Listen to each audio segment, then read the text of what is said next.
Bora para mais um vídeo, mais uma aula. Vamos lá. Vamos narrar agora aí Gênesis 42. Vamos estudar um pouquinho desse livro tão glorioso, tão belo, tão essencial para o prosseguimento da leitura de toda a Escritura. O capítulo 41 termina aqui então José tendo dois filhos, mas eu até não comentei na aula anterior que José fez então esses 7 anos, armazenou alimentos e chegou o ano da fome. Termina o 41 dizendo que chegou o ano, os 7 anos de escassez na terra. E quando a fome já havia espalhado por toda a terra, lá no versículo 56 do capítulo 41, diz assim, quando a fome já havia espalhado por toda a terra, José mandou abrir os locais de armazenamento e começou a vender trigos aos egípcios, pois a fome se agravara em todo o Egito.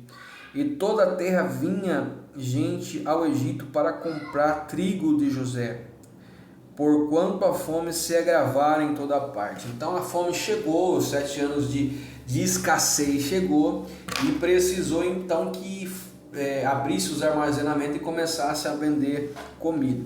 No capítulo 42 já houve esse relato de que o Egito tinha trigo para vender, tinha alimento para vender. Então ele disse para os teus filhos, olha, vocês vão ficar aqui esperando a morte. Ouvi dizer que tem no Egito um homem que tem o trigo para vender. Então pega o nosso ouro, a nossa prata e desce até o Egito. Lá começa assim, Jacó soube que no Egito havia trigo, disse aos seus filhos, por que estão olhando para uns para os outros? Disse ainda, ouvi dizer que há trigo no Egito, desçam até lá, compre trigo para nós, para que possamos continuar vivos e não morramos de fome. E assim os irmãos de José desceram a comprar trigo. Jacó não deixou Benjamim, irmão de José, fosse com eles, temendo que alguma coisa ali acontecesse. Então os 10 filhos menos, dos 12, não tinha José, então tinha 11, Benjamim fica e os demais, os 10 filhos vão, então descem ao Egito para comprar comida. No versículo 6 vai dizer que José era o governador do Egito e era ele quem vendia o trigo a todo o povo da terra. Então todo o povo da terra tinha que ir até José, e os irmãos de José se apresentam para José. Olha só que continuação do versículo 6 vai dizer. Por isso, quando os irmãos de José chegaram, curvaram diante dele com o rosto em terra. Se curvaram diante dele com o rosto em terra. Já está cumprindo aquilo que estava o sonho dele que ele teve, né? No versículo 7, José reconheceu seus irmãos logo os que viu, mas agiu como se não lhe conhecesse. E ele lhe falou asperamente, da onde vocês vêm? Então José reconheceu eles quando eles chegaram. Esses aí são os meus irmãos. Só que eles não reconheceram José, também devido aí o tempo que passou, né? Que José ficou todo esse período preso, todo esse período onde ele era menino, e também pelas vestes que José estava usando, vestes egípcias, né? Maquiagem, tudo isso, impediram também que seus irmãos o reconhecessem, tá? E José fez com que não conhecesse ele e perguntou, da onde vocês vêm? Respondeu eles, da terra de Canaã para comprar comida. Então José respondeu aos seus irmãos, mas eles não reconheceram. José reconheceu os seus irmãos, mas eles não reconheceram. Lembrou-se então do sonho que tivera a respeito deles e disse, lembrou dos sonhos, né? Aí José começa a fazer um jogo, né, com os seus irmãos para testar os seus irmãos. Vocês são espiões, vieram para ver a nossa terra, se está desprotegida. E eles responderam, não, meu senhor, teus servos vieram comprar comida. Todos nós somos filhos do mesmo pai. Teus servos são homens honestos e não espiões. Mas José insistiu, não, vocês vieram ver aonde a nossa terra está desprotegida. José começou um jogo para ver como eles iam agir. E eles disseram, não, meu senhor, nós não somos espiões, nós somos filhos do mesmo pai, nós somos em 10 aqui, somos filhos de um mesmo homem, somos honestos, não somos espiões.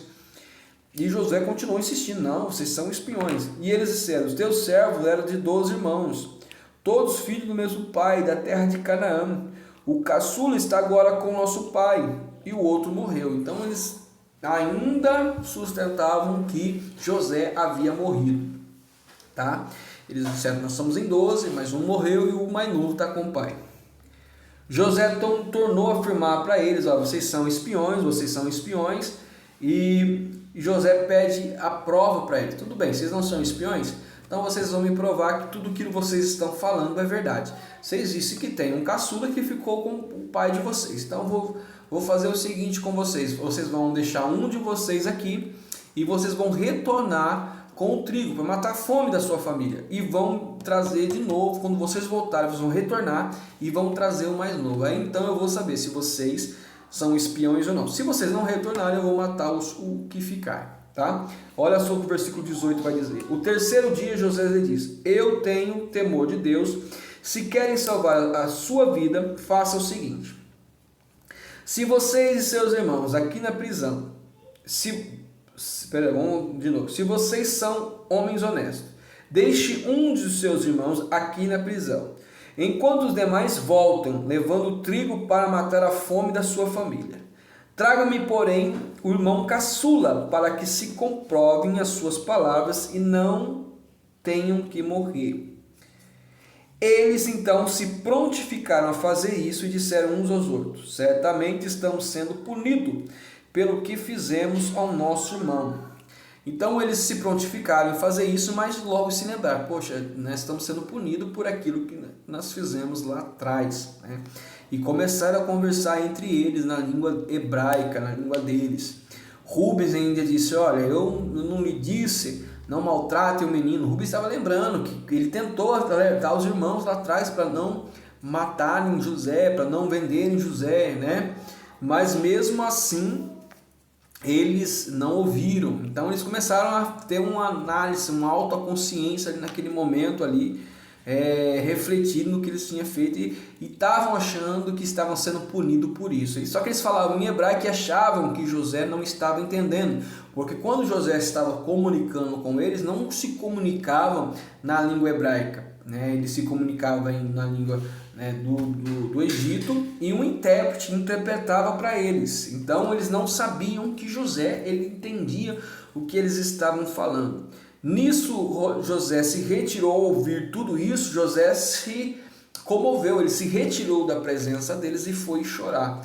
Logo em seguida José volta e escolheu Simeão para ficar ali acorrentado até que eles voltassem da terra de Canaã. Então os outros 9 voltam para a terra de Canaã, só que no meio do caminho, quando eles param numa estalagem, eles observam que na boca dos... E para alimentar também os seus animais que estavam ali, quando eles abrem o saco, eles percebem que toda a prata que eles haviam levado para comprar o alimento estava ali, cada um no seu saco. Eles não entenderam nada, eles ficaram temendo com isso, ficaram aterrorizados com isso. Chegaram em Canaã, na terra de Jacó, explicou tudo para o seu pai o que havia acontecido, que aquele governador do Egito havia estipulado para eles e tudo que lhe acontecera no Egito, né? Explicou todo e esvaziou as bagagens, viu que dentro de cada bagagem, né, havia bolsa de prata, né? Então eles ficaram atemorizados com isso e com muito medo. E disse para Jacó: ele só vai poupar a vida de Simeão se nós levarmos o nosso caçula, se levarmos a Benjamim, para provar que nós não estamos falando a mentira, estamos falando mentira e que nós não somos espiões, que somos trabalhadores e honestos, né? Então Jacó se indignou: peraí, vocês querem tirar todos os meus filhos? José já morreu, Simeão ficou lá para morrer, e agora vocês querem levarem um caçula? Não vão levar. Então Rubens, né? Rubens aí se propôs, no versículo 37, então Rubens disse ao pai: pode matar meus 2 filhos se eu não trouxer de volta, deixe-nos ao meu cuidado e eu trarei. Ele diz: olha pai, deixa sob o meu cuidado, deixa que eu cuido, se eu não voltar com o Benjamim, o senhor pode matar meus 2 filhos, como se Jacó fosse fazer isso, né? Mas o pai respondeu: meu filho não descerá com vocês. Seu irmão está morto, quer dizer, José, né? Ele achava que José estava morto, e ele é o que me resta, ou seja, ele é o único filho da mulher amada, da minha mulher, que eu mais amei na minha vida. Se qualquer mal lhe acontecer na viagem que estão por fazer, vocês farão a este meus cabelos brancos descer a sepultura com tristeza. Vocês aumentarão mais a minha tristeza se alguma coisa acontecer com Benjamim. Tá bom, queridos? Voltamos aí no próximo vídeo para nós continuarmos essa história da vida de José e dos filhos de Jacó. Deus abençoe e até o próximo vídeo.